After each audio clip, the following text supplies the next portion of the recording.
attention.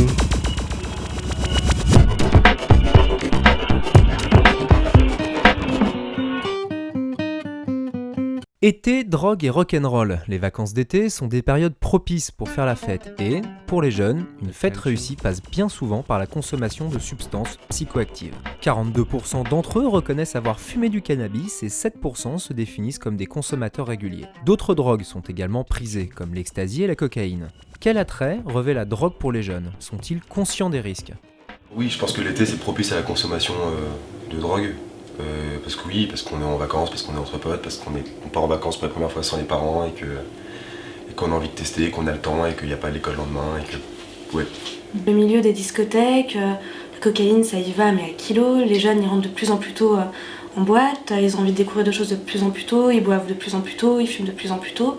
Moi j'ai consommé que du cannabis et j'en consomme régulièrement, tous les jours presque. J'aime le goût que ça a, j'aime fumer. Et puis j'aime les effets que ça procure. J'ai pris que du cannabis. Et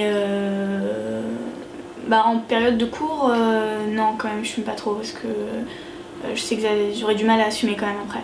Mais pendant les vacances, depuis les grandes vacances surtout, oui, tous les jours.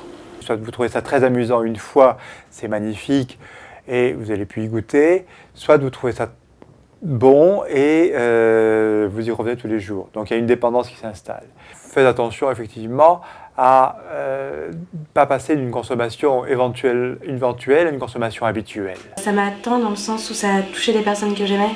J'ai perdu quelqu'un de très cher à cause du shit.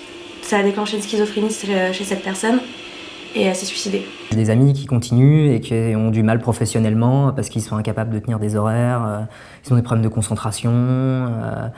J'ai un ou deux amis qui ont quand même été faire des séjours en hôpital psychiatrique. La drogue, quelque part, elle intervient dans le cerveau et elle ne va pas permettre au cerveau de fonctionner normalement.